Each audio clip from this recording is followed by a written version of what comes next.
Olá, pessoal! Então, conforme eu tinha prometido para vocês, hoje a gente começa a série da terapia clássica, a psicologia.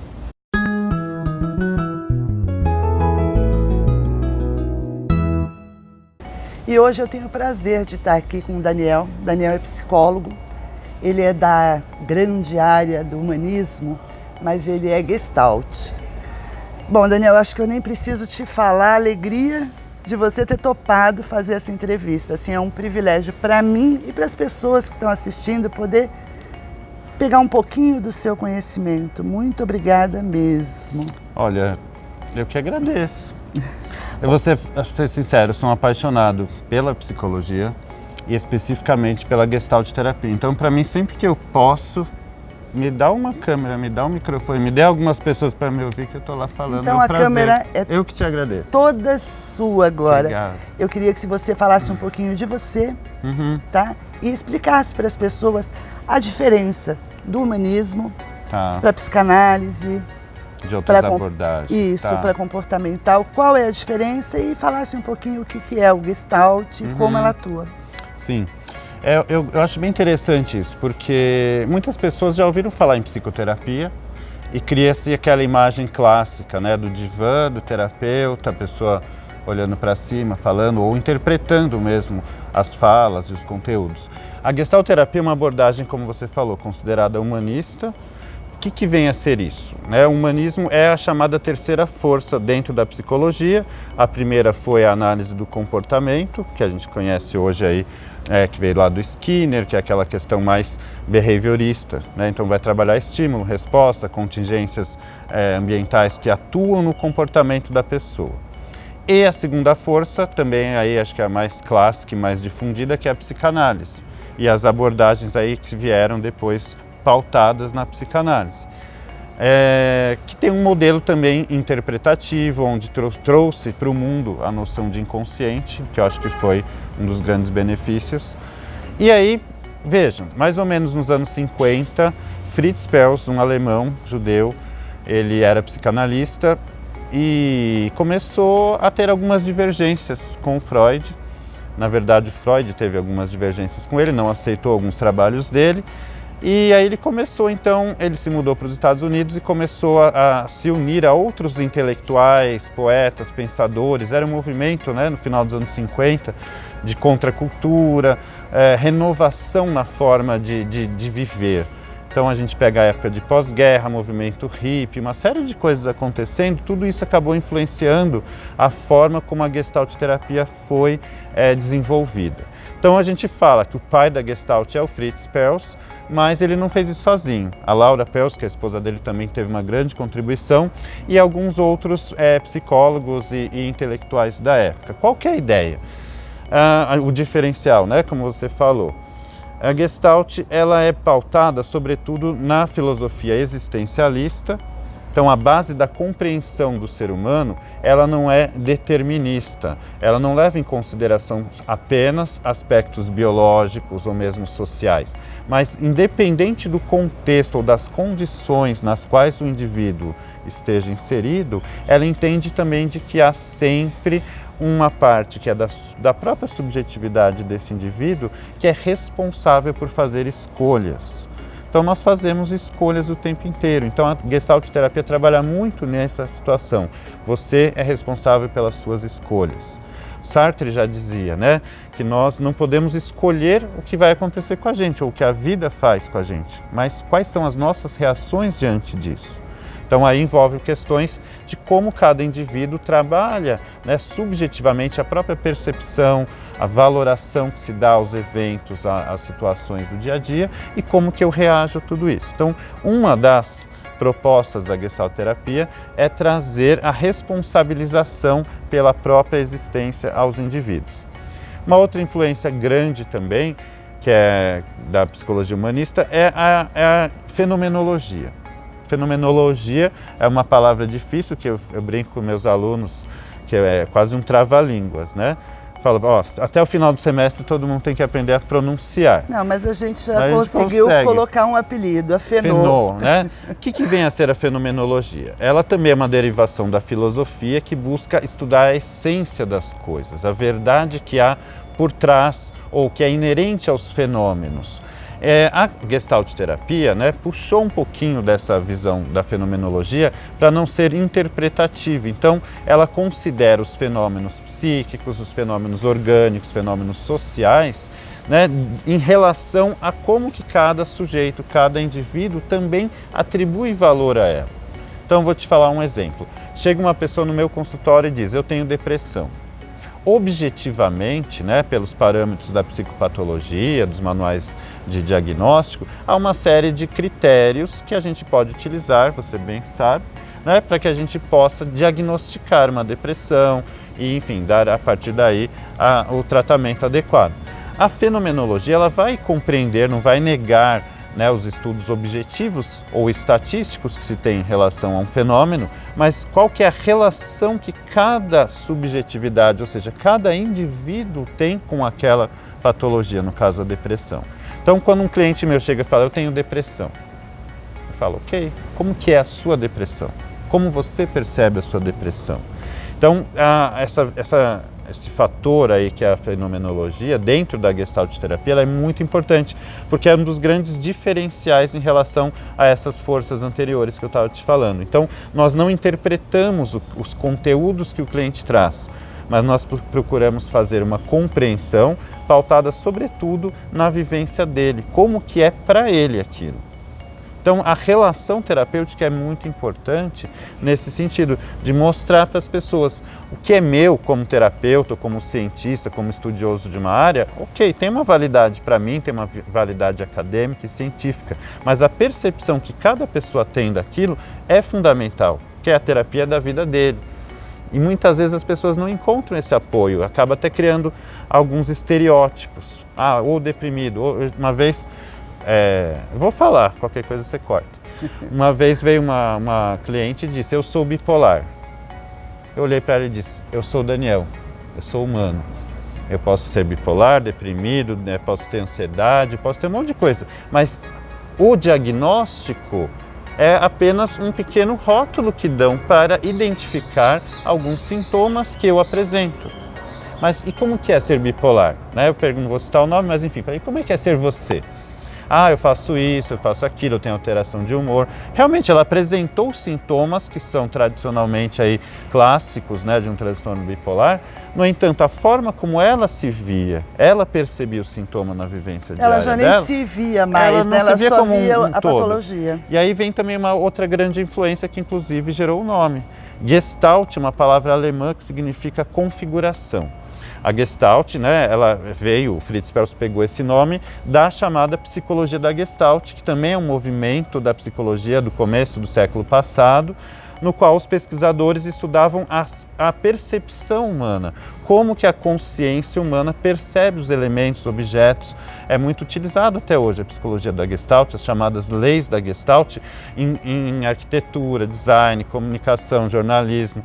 Ou seja, há uma série de leis que estruturam ou que explicam como que as consciências percebem os elementos. Vou dar um exemplo. Uma pessoa, que eu falo brincando também para os meus alunos, uma pessoa quer parecer mais magra. É só ela andar ao lado de duas pessoas mais gordas, porque a percepção que se terá dela é de que ela ficou mais fina diante dos outros que são mais largos. Por isso que em moda, por exemplo, a gente fala, usar roupa preta, listras verticais ou horizontais vão ter um efeito, não no peso, não na forma, mas na percepção que se tem. Então a Gestalt, principalmente o conceito que foi trazido, inclusive o nome, é por isso, porque a Gestalt terapia trabalha com o todo, ela não tem uma tradução para o português. Então a gente fala de Gestalt como uma configuração de todo. Então aí entende-se que o indivíduo ou o nosso cliente, ele é visto também como um todo. Ou seja, é um ser biopsicossocial, espiritual, e este todo, esta forma dele, é que muitas vezes ele acaba não se dando conta. Por quê? Porque ele acaba se identificando com partes disso. Rótulos. A parte boa, a parte má, a parte que socialmente foi mais estimulada ao longo da vida. Eu sou todo errado, eu sou um sofredor, eu sou isso, eu sou aquilo, ou eu sou melhor. Não importa nem se é para o lado vai positivo ou negativo. Mas a ideia da Gestalt terapia é restituir, assim como a responsabilidade pelas escolhas, a ampliação também, né, de todos os aspectos que muitas vezes ficam alienados da própria pessoa. Então é ver esse ser como um todo, nessa configuração. E aí a psicoterapia trabalha para gradativamente fazer com que a pessoa se aproprie disso. Nesse aspecto, eu vejo que boa parte das psicoterapias tem esse viés, né? essa preocupação de integrar partes inconscientes, ou seja lá o nome que cada abordagem dá a isso. Mas partes desconhecidas, é fazer a pessoa se ver como um todo. Então, trazendo novamente aí o exemplo da cliente que eu falei, ela se via como uma pessoa que tinha uma patologia. Mas e os outros aspectos, sobretudo, e os aspectos saudáveis dela? Muitas vezes esses aspectos não eram reconhecidos, uma vez que também não são reconhecidos, são pouco utilizados. Então, quanto mais o indivíduo se apropria da sua totalidade, a ideia é que ele também tenha mais recursos disponíveis para se relacionar no meio, de acordo com as demandas que o meio solicita dele. Entende? Entendo e adoro te escutar. Bacana. Eu também sou apaixonada pela psicologia, como você. Para mim, assim, é fantástico. Assim, é difícil, eu falo, para explicar a Gestalt terapia assim, em um vídeo mais rápido, é muito complexo, é uma tarefa difícil, você me pôs na saia justa aqui. Mas assim, grosso modo, ou de um modo geral, pode-se dizer que é isso, uma abordagem humanista. O que diferenciou, né? Você tinha perguntado isso, acabei não falando. Uma das grandes mudanças da psicologia humanista em relação às vertentes anteriores era o foco, sobretudo, nos aspectos saudáveis do ser humano. Porque até então a psicologia ela foi se desenvolvendo para curar psicopatologias ou doenças mentais ou transtornos mentais e por aí vai. Histerias, neuroses, depressão, ansiedade. Já o movimento humanista, ele surgiu com o Maslow, com a preocupação não digo a preocupação, mas com a ampliação disso. O que se fala sobre o funcionamento saudável ou funcionamento normal? Aquilo que não seja nem patológico nem anormal. Não tinha. Então ele começou a estudar isso. E aí outros psicólogos, aí como o Rogers, da abordagem centrada na pessoa, a própria Gestalt, começou a olhar também esse lado que aí envolve o patológico, mas envolve também a compreensão do saudável. Isso é muito bacana. Eu acho isso importante. Muito importante. Eu tenho percebido que hoje parece que a gente está começando a mudar, porque as pessoas ainda tinham um certo preconceito contra a terapia em si. Eu não sou louco, não sei o quê, mas hoje você vê muitas pessoas procurando. E eu acho legal, você não precisa procurar só quando você já desenvolveu a patologia. Do mesmo jeito que você vai numa academia para se exercitar, manter o corpo saudável, uma terapia vai ajudar a manter uma mente saudável. E isso é fundamental. Eu acho que é fundamental. Por quê? Antigamente, vou para a academia porque eu preciso perder peso. Não. Você pode estar ótimo, você quer manter a boa forma, quer melhorar aí o seu desempenho. Respiração. Né? Exatamente, não só ligada a questões estéticas, mas sobretudo a funções. Saúde. Joelho, respiração, enfim, né? E a psicoterapia tem essa função também, que é o quê? Fazer com que as pessoas olhem para si, para os seus momentos de vida, para o seu contexto e comecem a refletir mais e melhor sobre quem elas são no mundo, como elas percebem o mundo, como elas se colocam nas relações delas com o mundo, né? E isso é muito saudável, né? Eu sou suspeito também, eu acho que terapia faz bem para todo mundo. Também acho, ainda todos existe, deveriam fazer. Né? Eu estava vindo para cá pensando nisso, falei, olha que interessante, o modelo biomédico de saúde, aquele modelo cartesiano, ainda bem antigo, vai dizer o quê? As pessoas são como máquinas, quebrou uma peça, eu conserto. E aí as pessoas vivem muitas vezes de forma, sem se dar conta, ou não querendo muitas vezes se dar conta e nem saber, nem cuidar dos aspectos de prevenção. Então come à vontade, bebe, fuma, sai, não dorme, trabalha demais. E chega um momento que a peça ou a máquina, né, dá problema e vai correndo no médico para ele consertar, seja por meio de uma cirurgia, de um medicamento. E dentro dessa perspectiva também da psicologia humanista, eu vejo o quanto que esse caráter preventivo, né? Porque adoecer faz parte da condição humana também, de qualquer ser vivo, né? O ciclo de vida, nascer, crescer, desenvolver, morrer, faz parte. Então a gente não tem que viver numa luta constante de não posso envelhecer, não posso adoecer. Sim, mas como é que eu me relaciono com o meu envelhecimento, com o meu processo de saúde e doença, como é que eu me cuido, como é que eu estabeleço, né, dentro das minhas funções sociais e tal, como é que eu me coloco diante disso tudo? E a psicoterapia ajuda. Muito. Muito. Até porque o momento que a gente vive, né, a época, é muito estresse, muita correria, muita pressão, e isso acaba adoecendo. Sim, se você não demais. tiver um cuidado, uma manutenção terapêutica, Sim, né, da mente, exatamente.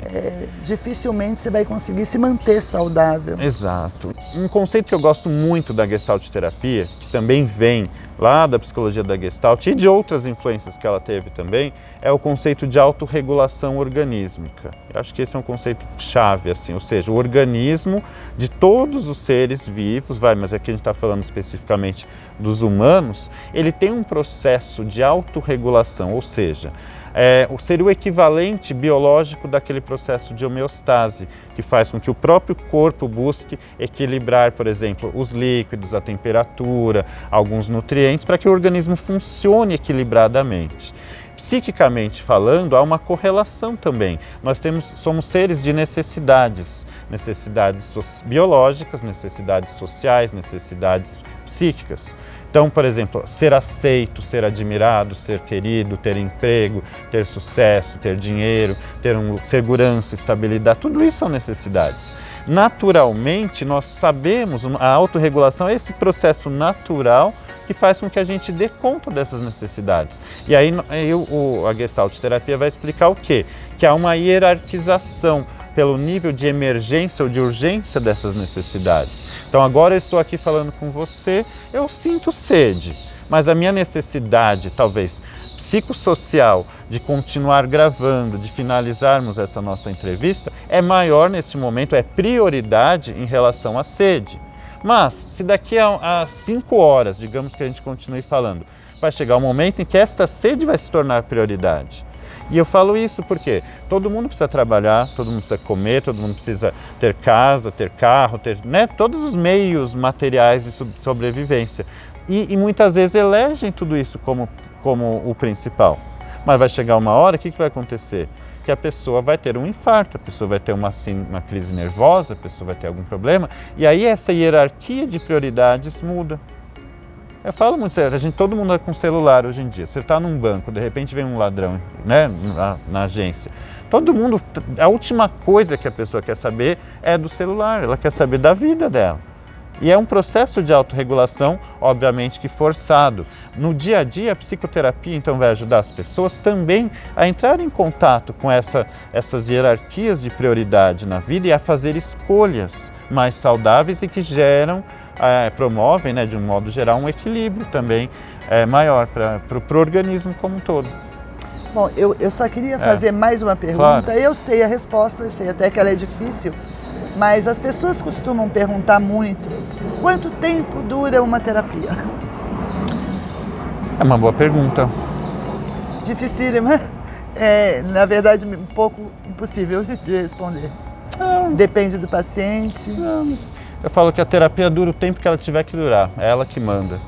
Não é o terapeuta, não é o paciente.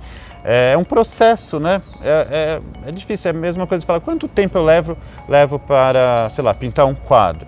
Depende da inspiração, depende dos recursos, depende do tempo que você tem de dedicação. Então a terapia, ela não faz milagres, ela não tem também esse caráter de compre, pague e leve. Não é um produto simplesmente, então eu quero curar da neurose, não. É um processo de engajamento, por isso que eu falei dessa coisa de atribuir a responsabilidade, né, para o cliente. Então, tem pessoas que passam meses fazendo terapia, tem pessoas que passam anos fazendo terapia. Na Gestalt terapia, também pode acontecer, se o paciente ou o cliente vai lá, nos busca, olha, eu quero trabalhar uma questão pontual, ele já vai se decepcionar um pouquinho, porque a gente vai começar a ampliar, mostrar que tudo está interrelacionado. E a partir daí a compreensão dele aumenta, o que seria uma decepção se torna uma fonte, inclusive, de motivação para que ele trabalhe e se conheça melhor, mas é difícil estipular. Você já tinha a resposta e é verdade, não tem um que tempo, as pessoas né? geralmente fazem essa pergunta, então eu achei legal colocar. Mas Ó, já uma sabia coisa legal, que é igual não uma tem viagem, gente. A gente às vezes se programa para viajar. Se a gente compra o pacote, às vezes são 10 dias. Ok, você já sabe o dia que você vai voltar para casa. Eu falo que a psicoterapia é uma viagem que você não tem ainda a data marcada. E aí o que é legal? É curtir cada etapa, cada passeio, cada viagem, cada paisagem. Neste caso, paisagens internas. É isso. Bom, eu tô assim, feliz demais. Eu também. É sempre bom te ouvir. Eu acho que eu terei a sorte ainda de tê-lo como professor. Espero, né? Quem E sabe? eu vou ficar assim Será muito um honrada. prazer. Muito obrigada, viu, Eu Daniel? que agradeço, é muito bacana mesmo. Falei no começo, mas quero só reforçar. Poder falar sobre isso para as pessoas, sobretudo para quem ainda não conhece, ou para quem tem uma noção, né? E quer ampliar um pouquinho. Eu acho que é muito bacana, eu agradeço pelo espaço, pelo seu trabalho. É uma honra. Acho que seu canal tem essa proposta que é muito legal de trazer conhecimento para as pessoas e isso é sensacional, o mundo precisa disso. Obrigado. Gente, não esqueçam, a melhor terapia é aquela que te faz bem.